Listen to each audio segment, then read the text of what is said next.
नमस्कार मेरे प्यारे दोस्तों, एजुकेट भारत में मैं आपका स्वागत करती हूँ। आज हम पढ़ेंगे भारतीय राज्य व्यवस्था का एक बहुत ही महत्वपूर्ण, अत्यंत महत्वपूर्ण और परीक्षा की दृष्टि से स्कोरिंग टॉपिक, भारत के राष्ट्रपति। भारत के राष्ट्रपति एक ऐसा टॉपिक है जो UPSC, SSC, UP PCS, railway, banking जैसी प्रतियोगी परीक्षाओं में इस टॉपिक से संबंधित बहुत सारे क्वेश्चंस को पूछा जाता है और बच्चे संवैधानिक छोटी-छोटी संवैधानिक बातों में भ्रमित हो जाते हैं। तो आज के बाद आप भ्रमित नहीं होंगे क्योंकि इसको मैं नोट्स के रूप में लाई हूँ और इसके बाद हम एमसीक्यू को सॉल्व करेंगे। जब आप एमसीक्यू इसके बाद सॉल्व करेंगे तो आपको अच्छा लगेगा, आप कर पाएंगे। तो चलिए देर न करते हुए हम शुरू करते हैं। भारत का राष्ट्रपति देश का संवैधानिक प्रमुख होता है दोस्तों। भारत में संसदीय शासन प्रणाली है, इसीलिए वास्तविक जो कार्यपालिका होती है ये प्रधानमंत्री और मंत्रिपरिषद होती है, जबकि राष्ट्रपति संविधान के अनुसार राष्ट्र का प्रमुख होता है। समस्त कार्य उसके नाम से ही किए जाते हैं। अब बात कर लेते हैं इसकी संवैधानिक स्थिति क्या है। फ्रेंड्स, संवैधानिक स्थिति में यह भारत का प्रथम नागरिक होता है और संघ की कार्यपालिका शक्ति राष्ट्रपति में ही निहित होती है। तीनों सेनाओं का, जो भारत की तीनों सेनाएं हैं, उसका ये सर्वोच्च सेनापति माना जाता है। राष्ट्र की एकता और अखंडता का प्रतीक माना जाता है हमारे राष्ट्रपति को। इनका निर्वाचन किस प्रकार होता है? तो राष्ट्रपति का निर्वाचन चुनाव जनता के द्वारा सीधे सीधे नहीं किया जाता। अब एक क्वेश्चन पूछता है कि किस प्रकार से होता है। तो राष्ट्रपति का चुनाव निम्न निर्वाचित सदस्यों द्वारा किया जाता है। संसद के दोनों सदनों के निर्वाचित सदस्य, राज्यों की विधानसभाओं के निर्वाचित सदस्य, दिल्ली और पुडुचेरी की विधानसभाओं के निर्वाचित सदस्य। और हाँ, ध्यान रखिएगा, मनोनीत जो सदस्य हैं राष्ट्रपति द्वारा, 12 मनोनीत सदस्य जो राज्यसभा में होते हैं, ये मतदान नहीं करते हैं। निर्वाचन की पद्धति को क्या कहते हैं? तो ध्यान रखिएगा, इस पद्धति को एकल संक्रमणीय मत प्रणाली कहते हैं, आनुपातिक प्रतिनिधित्व प्रणाली और गुप्त मतदान होता है। योग्यता की बात कर लेते हैं। तो राष्ट्रपति बनने के लिए क्या योग्यता होनी चाहिए किसी भी व्यक्ति में? तो पहली बात यह है कि वह भारत का नागरिक होना चाहिए और उसकी न्यूनतम जो आयु है वो 35 इयर्स होनी चाहिए। लोकसभा का सदस्य बनने की योग्यता रखता हो, किसी भी भारत सरकार के अधीन किसी भी लाभ के पद पर नहीं होना चाहिए। राष्ट्रपति का कार्यकाल कितना होता है? तो इस पर हम बात कर लेते हैं। 5 साल का कार्यकाल होता है। यह पुनः निर्वाचित हो सकता है। अगर एक बार 5 साल का कार्यकाल पूरा हो जाता है, उसके बाद इसको फिर से हम चुन सकते हैं। अगर किसी ने चुना गया ये, तो फिर से भारत का राष्ट्रपति हो सकता है। उत्तराधिकारी के पद ग्रहण तक पद पर बना रहता है। आगे बात कर लेते हैं, राष्ट्रपति की शक्तियों की बात करते हैं। तो कार्यपालिका शक्तियां ये क्या कर सकता है? तो प्रधानमंत्री की नियुक्ति करना इसका काम है, मंत्री परिषद की नियुक्ति करना इनका काम है, राज्यपालों की नियुक्ति भारत का राष्ट्रपति करता है, जितने भी राज्य हैं। और इसके बाद उच्च अधिकारियों की नियुक्ति। विधायी शक्तियां, संसद के सत्र बुलाना और स्थगित करना, लोकसभा को भंग करना, संसद के संयुक्त अधिवेशन को संबोधित करना, विधेयकों पर हस्ताक्षर करना, जितने भी विधेयक हैं उन पर लास्ट में सिग्नेचर होता है राष्ट्रपति का। अध्यादेश जारी करना। अब आप सोच रहे होंगे यह अध्यादेश क्या है, तो हम इस पर भी बात कर लेते हैं। अध्यादेश पर बात करना बहुत जरूरी है दोस्तों, क्योंकि परीक्षा में इससे बहुत सारे प्रश्न पूछे जाते हैं। मैंने देखा है ट्रिकी क्वेश्चंस पूछे जाते हैं। और हाँ, राष्ट्रपति से संबंधित एक ट्रिक आपको देती हूँ। अगर अपनी इच्छा से क्वेश्चन में कहीं भी लिखा है कि राष्ट्रपति अपनी इच्छा से क्या करता है, तो आप ध्यान रखिएगा, सीधे सीधे राष्ट्रपति अपनी इच्छा से कुछ भी नहीं करता। अध्यादेश की बात हम कर रहे थे। तो अध्यादेश एक अस्थायी कानून होता है जिसे राष्ट्रपति तब जारी करता है जब संसद का सत्र नहीं चल रहा होता और तुरंत किसी तरह के कानून की आवश्यकता हो। सरल शब्दों में, संसद न हो और तुरंत कानून चाहिए, तब राष्ट्रपति अध्यादेश को जारी करता है। यह संसद द्वारा बनाए गए कानून के समान ही प्रभावी होता है, लेकिन अस्थायी रूप में। ध्यान रखिएगा दोस्तों। और हाँ, अगर आपको अब तक वीडियो हमारी पसंद आई हो तो एक लाइक हमें जरूर दें, चैनल को सब्सक्राइब कर लें, आगे आपको और भी अच्छी वीडियो मिलने वाली है। अध्यादेश जारी करने की परिस्थितियां। राष्ट्रपति अध्यादेश कब जारी कर सकता है? जब संसद का कोई भी सदन सत्र में न हो, ऐसी स्थिति हो कि तुरंत कानून बनाना जरूरी हो, मंत्रिपरिषद राष्ट्रपति को सलाह दे। राष्ट्रपति अपने विवेक से नहीं, मंत्रिपरिषद की सलाह पर ही अध्यादेश को जारी करता है। अध्यादेश की अवधि कितने दिन की होती है, ये भी बहुत जरूरी है जानना, क्योंकि इससे संबंधित जो प्रश्न है यूपीएससी में मैंने देखा है बहुत सारे क्वेश्चंस इस तरह के अध्यादेश से मिलते हैं देखने को। संसद के पुनः सत्र शुरू होने के बाद 6 सप्ताह तक ये मान्य रहता है। यदि संसद इसे मंजूर कर दे तब यह कानून बन जाता है और अगर मंजूरी न मिले तो यह समाप्त हो जाता है। अब अध्यादेश की शक्तियां कितनी प्रभावी होती हैं, तो संसद के कानून के समान ही इसका प्रभाव होता है। यह पूरे देश में लागू होगा और न्यायालय द्वारा जांच इसकी संभव है। उदाहरण से हम समझा देते हैं आपको। मान लीजिए देश में अचानक किसी नई समस्या के कारण तुरंत कानून की जरूरत है और संसद उस समय सत्र में नहीं है, संसद को बुलाने में भी टाइम लगेगा। ऐसी स्थिति में राष्ट्रपति अध्यादेश को जारी कर सकता है ताकि तुरंत व्यवस्था लागू की जा सके। राष्ट्रपति की वित्तीय शक्तियों की हम बात करते हैं तो बजट राष्ट्रपति की अनुमति से प्रस्तुत होता है और धन विधेयक उसकी अनुशंसा से ही पेश होता है। वित्त आयोग की नियुक्ति भी राष्ट्रपति की सलाह के द्वारा ही होती है। आगे बढ़ते हैं। न्यायिक शक्तियां। राष्ट्रपति दया याचिका पर निर्णय दे सकता है, किसी भी व्यक्ति को क्षमा कर सकता है, मतलब उसके दंड को पूरी तरह से क्षमा कर किया जा सकता है। दंड में कमी वो कर सकता है, दंड को कुछ समय के लिए स्थगित कर सकता है या अगर जो भी उसे सजा मिली है उसमें परिवर्तन कर सकता है। सैन्य शक्तियां क्या होती है राष्ट्रपति की, तो तीनों सेनाओं का ये सर्वोच्च सेनापति होता है। युद्ध और शांति की घोषणा संसद की अनुमति से यही करता है। महाभियोग की बात कर लेते हैं। फ्रेंड ध्यान रखिएगा, महाभियोग से संबंधित प्रश्न बहुत सारे प्रतियोगी परीक्षाओं में पूछे जाते हैं। यदि राष्ट्रपति संविधान का उल्लंघन करे, इस स्थिति में ध्यान रखिएगा एक बात का, केवल वो संविधान का यदि उल्लंघन करे तभी संसद द्वारा उसे पद से महाभियोग लगाकर हटाया जा सकता है।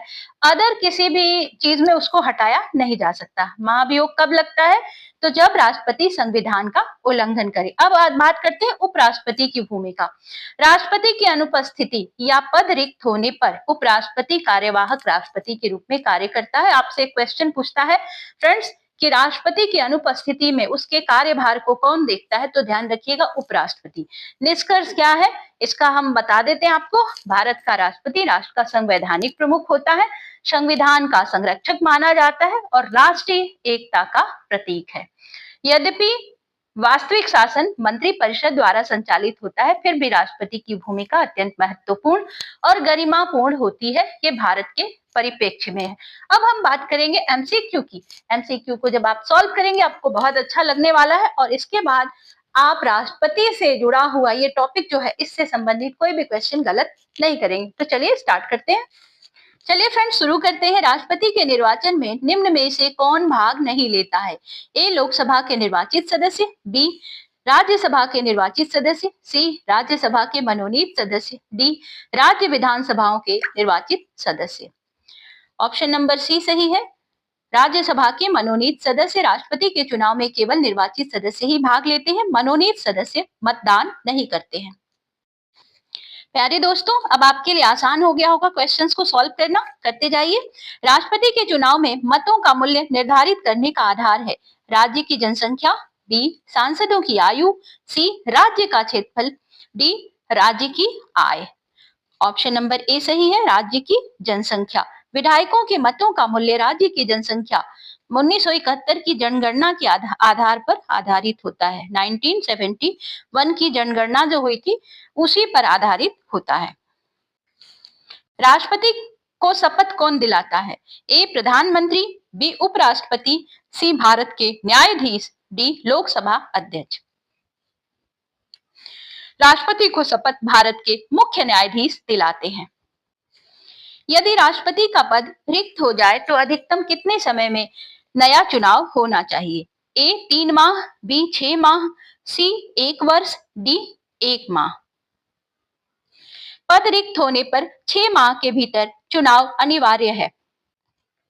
राष्ट्रपति अध्यादेश जारी कर सकता है। ए जब लोकसभा सत्र में हो, बी जब राज्यसभा सत्र में हो, सी जब संसद का कोई भी सदन सत्र में ना हो, डी जब प्रधानमंत्री अनुमति दे। दोनों सदन सत्र में न हो तभी अध्यादेश जारी किया जा सकता है। अध्यादेश संसद के पुनः सत्र शुरू होने के कितने सप्ताह तक प्रभावी रहता है? 6 सप्ताह। संसद के पुनः सत्र से 6 सप्ताह तक ये प्रभावी रहता है। निम्न में से कौन राष्ट्रपति की न्यायिक शक्ति है? ए क्षमा प्रदान करना, बी संसद भंग करना, सी बजट प्रस्तुत करना, डी चुनाव कराना। क्षमा प्रदान करना। फ्रेंड्स, अब आपको लग रहा होगा कि आप आसानी से क्वेश्चंस को सॉल्व कर ले रहे हैं क्योंकि अब आपने पढ़ लिया है। धन विधेयक लोकसभा में प्रस्तुत करने से पूर्व किसकी अनुशंसा आवश्यक है? ए प्रधानमंत्री, बी लोकसभा अध्यक्ष, सी राष्ट्रपति, डी वित्त मंत्री। ऑप्शन नंबर सी सही है। राष्ट्रपति धन विधेयक राष्ट्रपति की अनुशंसा से ही प्रस्तुत होता है। राष्ट्रपति किसके प्रति उत्तरदायी होता है? ए संसद, बी प्रधानमंत्री, सी जनता, डी संविधान। तो राष्ट्रपति जो होता है ये संविधान के प्रति उत्तरदायी होता है। राष्ट्रपति को हटाने की प्रक्रिया कहलाती है। संविधान के उल्लंघन पर महाभियोग लगाकर राष्ट्रपति को हटाया जाता है और भारत के इतिहास में आज तक अभी तक ऐसा कभी भी नहीं हुआ कि किसी राष्ट्रपति पर महाभियोग लगाया गया हो। राष्ट्रपति लोकसभा को भंग कर सकता है। ए अपनी इच्छा से, बी मुख्य न्यायाधीश की सलाह पर, सी मंत्रिपरिषद की सलाह पर, डी संसद के प्रस्ताव पर। मंत्रिपरिषद की सलाह से राष्ट्रपति काम करता है संसदीय प्रणाली में। निम्न में से कौन राष्ट्रपति की सैन्य शक्ति है? ए सेना की प्रमुख नियुक्ति, बी बजट पारित करना, सी कर लगाना, डी चुनाव आयोग नियुक्त करना। सेना प्रमुख की जो नियुक्ति है ये राष्ट्रपति ही करता है। राष्ट्रपति के निर्वाचन में मत डाले जाते हैं। खुला मतदान, गुप्त मतदान, हाथ उठाकर, ध्वनि मत। अभी हमने पढ़ा था गुप्त मतदान प्रणाली द्वारा राष्ट्रपति का निर्वाचन होता है। राष्ट्रपति बनने के लिए न्यूनतम आयु कितनी होती है? तो अभी आपने देखा था 35 वर्ष की आयु होनी चाहिए राष्ट्रपति बनने के लिए। अध्यादेश जारी करने की शक्ति किस अनुच्छेद में है? ये बहुत महत्वपूर्ण क्वेश्चन है फ्रेंड्स। 123 आर्टिकल 123 123 जो है इसमें राष्ट्रपति अध्यादेश जारी करने की शक्ति से ये संबंधित आर्टिकल है। राष्ट्रपति के चुनाव से संबंधित विवाद का निर्णय कौन करता है? संसद, सर्वोच्च न्यायालय, निर्वाचन आयोग, प्रधानमंत्री। तो अगर किसी भी तरह का विवाद हो जाता है तो सर्वोच्च न्यायालय इसके विवाद में निर्णय देता है। राष्ट्रपति किसे नियुक्त करता है? ए वरिष्ठ सांसद, बी सब लोकसभा में बहुमत प्राप्त दल के नेता, सी राज्यसभा नेता, डी किसी भी व्यक्ति। सामान्यतः बहुमत दल के नेता को ये नियुक्त करता है जिसको हम प्रधानमंत्री कहते हैं। ऑप्शन नंबर बी सही है।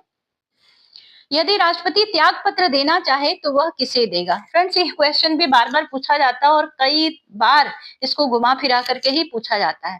तो ए प्रधानमंत्री, बी लोकसभा अध्यक्ष, सी उपराष्ट्रपति, डी मुख्य न्यायाधीश। राष्ट्रपति अपना त्याग पत्र उपराष्ट्रपति को देता है। राष्ट्रपति की वेतन एवं भत्ते निर्धारित करता है। ए सर्वोच्च न्यायालय, बी प्रधानमंत्री, सी संसद, डी वित्त आयोग। ऑप्शन नंबर सी सही है। संसद, और संसद इसका वेतन और जो भत्ते हैं वो निर्धारित करती है। निम्न में से कौन राष्ट्रपति की कूटनीतिक शक्ति है? ए विदेशी संधि करना, बी कर लगाना, सी लोकसभा भंग करना, डी कानून बनाना। अंतरराष्ट्रीय जो संधियां होती हैं फ्रेंड्स वो राष्ट्रपति के नाम पर होती है, ये इसकी कूटनीतिक शक्ति माना जाता है। तो आपसे अगर क्वेश्चन पूछता है कूटनीतिक शक्ति या डिप्लोमेटिक पावर कौन सी है तो आप बताएंगे अंतरराष्ट्रीय संधियां या विदेशी संधि करना। राष्ट्रपति किस सूची के विषयों पर अध्यादेश जारी करता है? तो जिन विषयों पर संसद जिन विषयों पर कानून बना सकती है उन्हीं पर यह अध्यादेश जारी होता है, मुख्यतः संघ और समवर्ती सूची के विषयों पर। महाभियोग प्रस्ताव आरंभ हो सकता है केवल राज्यसभा में, केवल लोकसभा में, किसी भी सदन में, सर्वोच्च न्यायालय में। तो संसद के किसी भी सदन में महाभियोग की प्रक्रिया या महाभियोग प्रारंभ किया जा सकता है। ऑप्शन नंबर सी सही है। राष्ट्रपति की कार्यपालिका शक्ति का प्रयोग कौन करता है? राष्ट्रपति स्वयं, बी मंत्रिपरिषद, सी संसद, डी मुख्य न्यायाधीश। तो राष्ट्रपति की जो कार्यपालिका शक्ति है उसका वास्तव में प्रयोग जो है वो मंत्रिपरिषद करती है। यदि अध्यादेश को संसद अस्वीकार कर दे तो क्या होगा? ए स्थायी कानून बन जाएगा, बी तुरंत समाप्त हो जाएगा, सी राष्ट्रपति पुनः जारी नहीं कर सकता, डी सर्वोच्च न्यायालय तय करेगा कि क्या होगा क्या नहीं। तो संसद यदि अस्वीकार कर दे तो अध्यादेश जो है ये समाप्त हो जाता है, तुरंत समाप्त हो जाएगा। राष्ट्रपति किस आधार पर हटाया जा सकता है? ए भ्रष्टाचार, बी संविधान का उल्लंघन, सी जनमत संग्रह, डी प्रधानमंत्री की सलाह। तो दोस्तों, राष्ट्रपति यदि संविधान का उल्लंघन करे तभी इस पर महाभियोग लगाया जा सकता है। फ्रेंड्स, एक बात और ध्यान रखिएगा, अगर आपको ये वीडियो अच्छी लग रही है तो अपने दोस्तों को भी शेयर करें, जिससे उनको भी फायदा होना चाहिए। राष्ट्रपति का चुनाव कौन संचालित करता है? ए, संसद सचिवालय, बी, निर्वाचन आयोग, सी, प्रधानमंत्री कार्यालय, डी, सर्वोच्च न्यायालय। निर्वाचन आयोग चुनाव आयोजित करता है। निम्न में से कौन राष्ट्रपति की वित्तीय शक्ति नहीं है? बजट प्रस्तुत कराना, बी, धन विधेयक की अनुशंसा, सी, वित्त आयोग नियुक्त करना, डी, कर दर निर्धारित करना। कर दर संसद निर्धारित करती है फ्रेंड्स, ऑप्शन नंबर डी सही है।